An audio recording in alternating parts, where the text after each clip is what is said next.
அஸ்ஸலாமு அலைக்கும் வரஹ்மத்துல்லாஹி வபரகாத்துஹு. அன்பார்ந்த அனைத்து உறவுகளுக்கும் இனிய இரவு வணக்கம். மீண்டும் சர்ஃபான் பிளாக் BA2 சேனல் ஊடாக மிக முக்கியமான சில தகவல்களை தான் வந்திருக்கேன். வீடியோவை கடைசி வரைக்கும் பாருங்கள். தெரியாத நண்பர்களுக்கும் மறக்காமல் ஷேர் பண்ணுங்கள். வீடியோ பிடிச்சிருந்தா ஒரு லைக் பண்ணுங்கள், சப்ஸ்கிரைப் பண்ணுங்கள், மறக்காமல் பெல் பட்டனை மோல் செலக்ட் பண்ணுங்கள். அப்போ தான் நான் போடக்கூடிய ஒவ்வொரு தகவல்களும் உங்களுக்கு நோட்டிஃபிகேஷன் மூலம் கிடைக்கும். மிக துயரமான ஒரு சம்பவம் குவைத்தில் நடந்தது. அதை பற்றி விளக்குகின்றார் குற்ற புலனாய்வு துறையின் தடவியல் துறை நிபுணர் வழக்கறிஞர் முகமது அல் ஜாசிம். ஏன், என்ன காரணம், எதுக்காக ஒரு பெண் கொல்லப்பட்டார்? அவருடைய கையில் மரிதோனியால், அதாவது மெஹந்தியால் எழுதப்பட்டிருந்த பெயர் என்ன? I love. இப்போ வாங்க மிக முக்கியமான ஒரு தகவலை பார்க்கலாம். கிரிமினல் எவிடன்ஸ் டிபார்ட்மெண்ட், குற்றவியல் திணைக்களத்தின் துப்பறிவாளர் குழு, லோயர் முகமது அல் ஜாசிம் ஒரு குற்றவியல் சம்பந்தப்பட்ட வழக்கு ஒன்று விசாரிக்கிறாங்க. இந்த வழக்கின் அடிப்படையில் ஒரு சில திடுக்கிடும் உண்மைகள் வெளிவருது.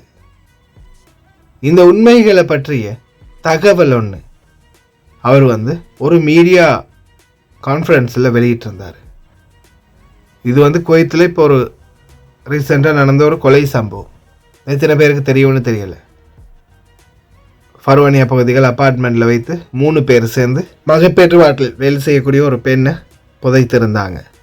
இது சம்பந்தமாக அரபியில் சொல்கிறாங்க. ஒரு 2-3 நிமிஷம் அரபி தெரிஞ்சவங்க கேளுங்க.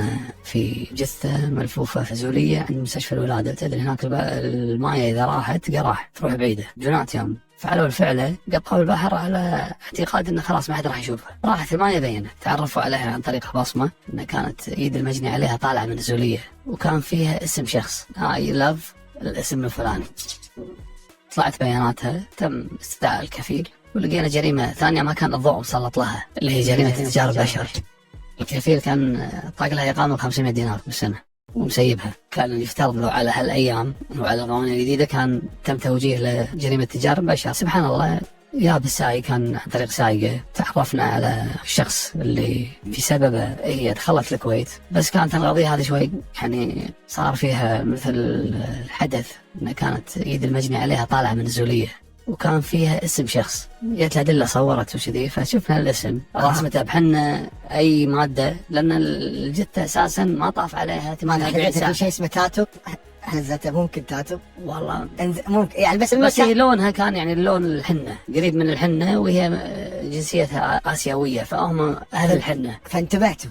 اي، فهني طبعا لان مسرح جريمه يصوروا كل شيء، فمن ضمن الصور اللي موجوده زوم على الايد، غالبا ان متوفيه وطالع الايد.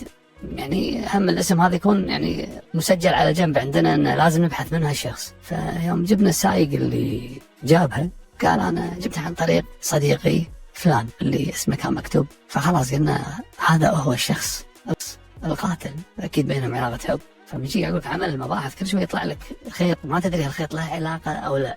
وخاف تذكر الخيط هذا متى لقيتوه؟ من أول ما حصلتوا على الجثة؟ يعني خلينا نقول احنا أول ما انتقلنا وشفنا قرينا الاسم، بس لما دزت الصور ومع التغييرات اللي صارت عقب خلينا نقول 6 ساعات وعلى ما يبنى السايق طرأ اسم الصديقة اللي جاب الخادمة هذه. فقلنا خلاص ما في إلا هم بينهم شنو نزاع وذبحها وتخلص منها. فقمنا نبحث عنها لقينا أن عليه القبض. الحين شلون تجيبه؟ هم متغيب هو. قمنا نسأل يمين شمال لين يبنى ربع قلنا له وين فلان؟ شي يقولون فلان مسافر. شلون عليه القاء قبض ومسافر؟ زين، مسافر بشلون مسافر؟ شي يقول مسافر بجواز فلان. يبنى فلان طلعت قضية ثالثة. اي، يبنى فلان مسكنا تعال وين جوازك؟ شي يقول مع فلان اللي مسافر. استعلمنا عن الشخص اللي قدامنا بالفعل خارج الكويت، بس خارج الكويت من متى؟ صار 20 يوم، والجثة صارت لها 48 ساعة، فأصبح مو هو قاتل. سبعته. فردينا الحين ندور حزتها، يعني كانت في بعض المعلومات أن آخر تواجد لها في منطقة الفروانية، والجثة عند مستشفى الولادة، في بعد بالمكان. فهم عملية البحث وين راح تكون. مستشفى الولادة ما في شيء غير مستشفى الولادة والبحر. آخر خط تليفون قاعد نشوف مكالمات صادرة الواردة اللي عندها ونشوف مدقت على منو، وين راحت، متى طفى الخط، وين إلى آخره. فأثناء اتصال الشباب التيم اللي كان مشكل من 4 ضباط مع المدير شغالين على يتحرون عن الأرقام إلى آخره. طرت ببالي فكرة، قلت لحظة ليش ما اتصل على الشخص هذا نفسه، دام إنه يعني كانت في علاقة وكاتبة اسمه بيدها، أكيد يعني متواصل وياها، مستحيل يعني. ولأنه إيش كثر بتطول، مثلا أسبوع أسبوعين، ما أعرف المدد، بس أكيد هم يعني طالما إنه موجودة يمكن يكون الموضوع قريب. فخلينا أحد الأشخاص يكلمه اللي كاش برا الكويت. أيوة، مكالمة دولية. مكالمة دولية، قالوا لنا فلانة توفت وكذي، مساكين قاعد يصيح وكذي مو قادر يتكلم. خلينا يريح. عقب 5 دقائق ردنا دقينا عليه. شي يقول ما في إلا فلان هو اللي ذبحها. قلنا ليش فلان؟ شي يقول لأن فلان دائما يقول لها دفعي السكن وهي ما عندها فلوس، سكن مشترك، شقة مقسمة إلى آخره، ما عندها خلاف إلا مع هالشخص. وهي قالت له أن أنت معك واحدة متغيبة، إذا بتدفعني راح أقول حق المباحث. فصايرة بينهم. المهم قلت له أوكي وين مكانك؟ يقول بالفروانية. فقربت على المعلومة اللي عندنا. المعلومة الأولى أي أن هي بالفروانية. آخر اتصال له. فقلت له أوكي تقدر تدليني، وصف لي المكان. وصلنا عند المكان، شفت المكان. قلت له زين هو وين يشتغل؟ شي يقول هو سايق باص. قلت له باص وين؟ شي يقول وصل الممرضات.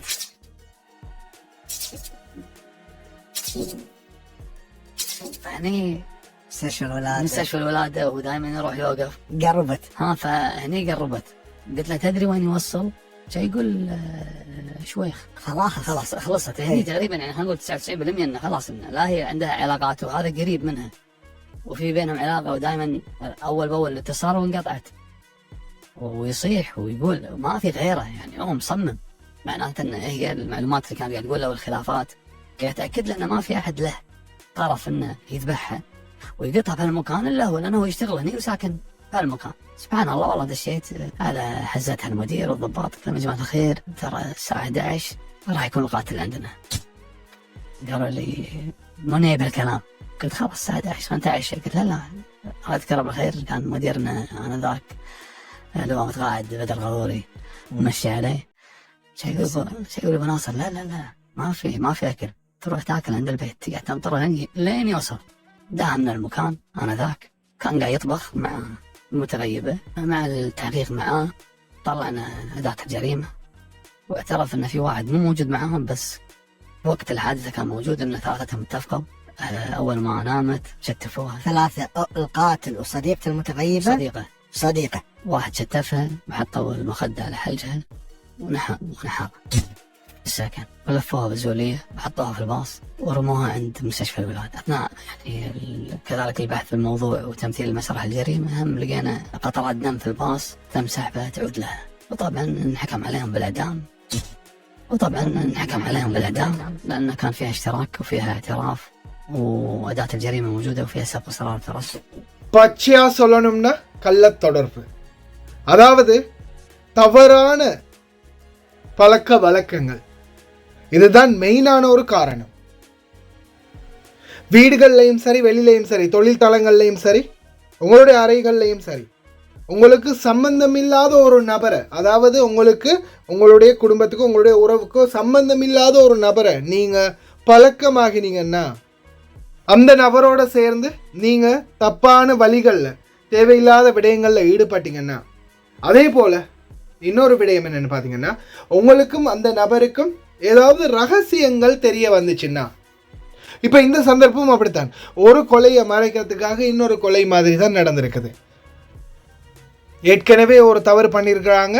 ஒரு நபர் அவருடைய அந்த பெண்ணுடைய இறந்து புதைக்கப்பட்ட பெண்ணுடைய கையில் இருந்து ஐ லவ் பேர் என்ன சொல்கிறேன், வெற்றி, என்ன தூக்கில் தொங்கிட்டாங்க இல்லையா, ஐ லவ் வெற்றி அப்படின்னு பேர் எழுதியிருக்கிறாங்க. ஆட்சி நாட்டு பெண் தான். அதுக்கப்புறமா இந்த நபர் செய்த தவறு அவங்கக்கிட்ட சொன்னதும் இல்லை, அவங்களுக்கு தெரிஞ்ச 2 பேருக்கும் தெரிஞ்சே தான் நடந்திருக்குது. காதிமில் அக்காம அடித்து வெளியில் வேலை செஞ்ச ஒரு பெண்மணி வெற்றி என்ற நபரோட தொடர்பாக இருக்கிறாங்க. அந்த சந்தர்ப்பத்தை அந்த நபருடைய ஒரு தவறு இவங்களுக்கு தெரியுது. அதாவது இவர் செஞ்ச ஒரு சட்டவிரோதமான செயல், அதுவும் ஒரு கொலை தான், கொன்று புதைத்தது இவங்களுக்கு தெரிய வந்திருக்குது. அதுக்கப்புறமா இவங்க அறையில் இருக்கிறாங்க. அந்த நபர் மகப்பேற்று மருத்துவமனையின் ஓட்டுநராக, பஸ் ஓட்டுநராக பணிபுரிந்தார். அவருக்கு 2 நண்பர்கள், ஒரு தோழியும் ஒரு தோழனும். இந்த கொலையில் சம்மந்தப்பட்ட 3 பேரில் ஒரு பெண்ணும் 2 ஆண்களும் அடங்குவார். இதில் இந்த நபர் என்ன செய்கிறாருன்னு பார்த்தீங்கன்னா, அவருடைய அந்த குற்றச்செயலை இவங்கள்ட்ட இருந்து அதை வந்து மறைக்கிறதுக்கு முயற்சி பண்ணுறாரு. ஆனாலும் முடியலை. கடைசியில் இவங்களுக்கும் தெரிந்து போகுது. அதற்கு பிறகு இந்த பெண்மணி என்ன பண்ணுறாங்கன்னு பார்த்தீங்கன்னா, தொடர்ந்துமே இவரை வந்து பயமுறுத்துறது, இவருக்கு வந்து பயம் காட்டுறது.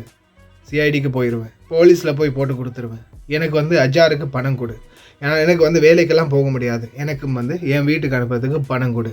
இந்த மாதிரி டெய்லி இந்த வெற்றி எனக்கூடிய அந்த நபரை தொடர்ந்து டார்ச்சர் பண்ணிக்கிட்டே இருந்திருக்கிறாங்க, பணம் கேட்டுக்கிட்டே இருந்திருக்கிறாங்க. இதுதான் அண்டர் இன்வெஸ்டிகேஷனில் கிடைச்ச தகவல். அதன் பிறகு இவங்க பார்த்தாங்க, ஏற்கனவே ஒன்று பண்ணிட்டோம், இன்னொன்று தானே பண்ணிடுவோம் அப்படின்னு உடனே அந்த ஃப்ரெண்ட்ஸும் சேர்ந்து நைட்டு தூங்கிட்டு இருக்கும்போது, பணமாக கேட்குற உன்னைய புணமாக்குறேன் இருன்னு தலகாணியை வச்சு ஒரு ஆள் 2 பேர் காலையும் கையும் பிடிக்க, ஒரு ஆள் தலகாணி வச்சு அமுக்கி அதே வாகனத்தை கொண்டு போய் ஒரு இடத்துல புதைச்சி விட்டுட்டாங்க.